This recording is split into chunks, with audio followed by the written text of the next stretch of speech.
भाई शीश कटा देगा, आपकी हार नहीं होने देगा, या अपने घर में ये भरोसा लेकर के जाना सर। ठीक है, हम अपने मोटरसाइकिल कोने में बैठा, चाहे वो किसी भी जाति का हो, किसी भी धर्म का हो, अगर खेती बाड़ी करने वाला किसान है तो वो हमारा अपना भाई है, कोई मजदूर है तो वो हमारा अपना भाई है। और सरकार उसके ऊपर कोई भी जुल्म करने का काम करेगी, कोई अत्याचार करेगी, तो हम सारी सीमा ऐलान करके उसके पास जाने का, उसका मदद करने का काम करेगा। तो वही दल्लेवाल साहब अब एक बहुत बड़ा आमने सामने की आर पार की लड़ाई करने की हमने निर्णय ले लिया है। कई बार हमारे साथी यहाँ से डेलीगेशन दल्लेवाल साहब के साथ मीटिंग हो चुकी है।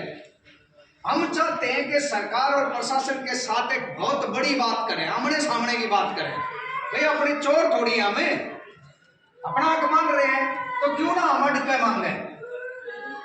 उसमें हमारी लड़ाई कई बार हमने जो विचार करा इसलिए कमजोर रह जाती है कि सरकार इस मुद्दे को केवल स्थानीय लोगों की संख्या बढ़ने के कारण जातिवाद और धर्म का एजेंडा बना देती है। इसलिए हमारे किसान भाई जो मेरे सामने बैठे हैं उनको लड़ने में ज्यादा कठिनाइयां आती हैं। लड़ने में कमजोर मेरे को नहीं लगता आप लोग हो, लेकिन सरकार की जो घटिया राजनीति है वो हमारी लड़ाई का मकसद चेंज कर देती है। तो दल्लेवाल साहब ने ये कहा था कि हमारे जो भाई वहां पे बैठे हैं, हम जितनी भी 1000 लोगों की, 2000, 10,000 लोगों की जरूरत पड़ेगी तो हम उनकी लड़ाई उनके साथ लड़के मिलेंगे। हम इस लड़ाई को ये बता देना चाहते हैं, ये केवल एक समुदाय की या एक जाति की लड़ाई नहीं, ये इस देश के किसान की लड़ाई है।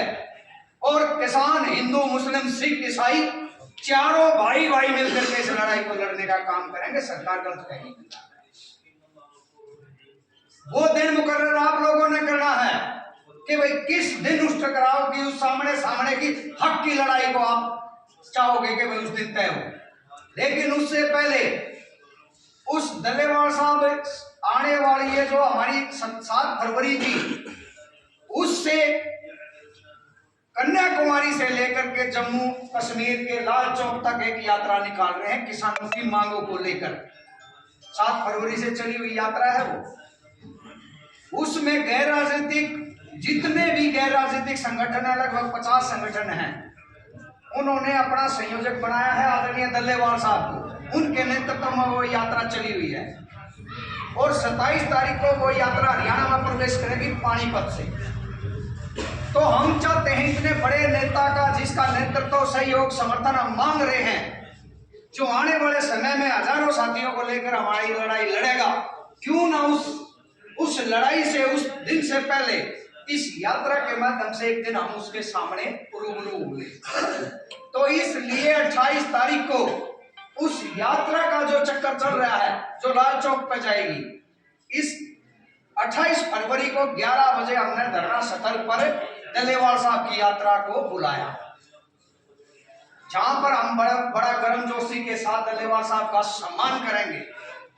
तो मेरा आपसे ये गुजारिश है, मैं पर्सनली भी आपसे ये चाहता हूं, मैं यूनियन का प्रदेश उपाध्यक्ष हूं, कि दल्लेवाल साहब की हमने जो संघर्ष हमारा लगातार इस मुआवजे को लेकर चल रहा है, उसमें उसकी मदद की बहुत ज्यादा आवश्यकता है। क्योंकि लड़ाई में शामिल हो और आर पार की लड़ाई में कुर्बानी देने के लिए भी तैयार हो, तो क्या जब वो हमारे यहाँ से पहले आ रहे तो हम उसके सम्मान में नहीं खड़ा होना चाहिए? होना चाहिए कि नहीं होना चाहिए? तो दल्लेवाल साहब ने ये मैसेज भेजा था कि अगर वो भाई बिना संख्या बताए हमारा समर्थन लड़ाई में मांगेंगे तो हम 2500 आदमी के साथ यहाँ आने का काम करेंगे। तो मैं चाहता हूं जो आदमी 2500 आदमी तो एक साथ खाना पीना 10 दिन का लेकर के आएगा अपना खुद का, उसके लिए कम से कम उसके स्वागत में हम 1000 आदमी तो खड़े हों। गलत तो नहीं करा है? ताकि उसको भी लगे हमने तो अपने एरिया में इकट्ठा होना है। जब वो 200, 300, 400 किलोमीटर से हमारे लिए हजारों आदमी लेकर आ सकता है, 2-4 हजार आदमी ले जा सकता है, तो हम क्यों ना उसका हौसला बुलंद करने के लिए, उसका अतिथि सत्कार करने के लिए, एक दिन के लिए सभी, चाहे हमारी माता बहन हो, चाहे हमारे साथी हो, नौजवान बच्चे हो, तो उसका आदर सत्कार करने के लिए सभी साथी टाइम निकाल करके वहां पहुंचे। आग जगह पे बैठे हैं, मैं आप लोगों से ये भरोसा कर सकता हूं कि उस दिन हर नुमाइंदा अपने परिवार साथियों को लेकर के वहां डल्लेवाल साहब का आदर सत्कार करने के लिए पहुंचेगा। क्या आप भरोसा दिलाते हो? हाथ उठा के बताओ। आप लोगों का पूरा भरोसा मुझे है कि मेरा हर भाई इस अपनी लड़ाई में, क्योंकि ये जो मुहिम चल रही ये भी हमारी लड़ाई है, इस लड़ाई में हर साथी जो भरोसा दिला उसका पूरा करने का काम करेगा।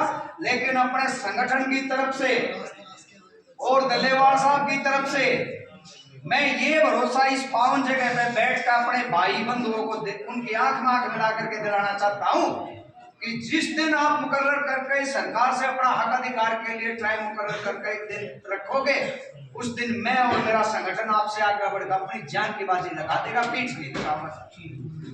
ये अपने घर आए भरोसा लेकर के जाना। जो हमारे को जानते हैं उनको पता है कि हम जो कहते हैं वो करते हैं, ठीक है। तो ये बात है। और जिस भाई के पास ट्रैक्टर है, जरूरी विषय, देश का किसान हमारे बीच में इतना बड़ा नेता आ रहा है। अभी जी ने अभी बताया है कि भाई आप लोग तो मस्जिद में इबादत करते हो, कुरान ये पढ़ते हो, तो हम तो ही मामला में रहे हैं, हमारा खुदा क्या सोचता होगा। तो एक दिन खुदा सपने में आया, मैं कहने लगा सर हम तो कभी भी नहीं जा पा रहे, हम तो ही नपंगा में रहे हैं, हमारा क्या हो, आशीर्वाद तो हमने भी चाहिए। तो उसने कहा जो खुदा के काम पे लग रहा है उसकी इबादत 24 घंटे चलती है। जब खुदा के बंदा के लिए लड़ रहे हैं तो फिर वो हमारे साथ है। तो भाई इस खुदा को हाजिर नाजिर जान करके बड़ी मजबूत बुलंद हौसलों के साथ इस लड़ाई में लड़ने का निश्चय कर लो।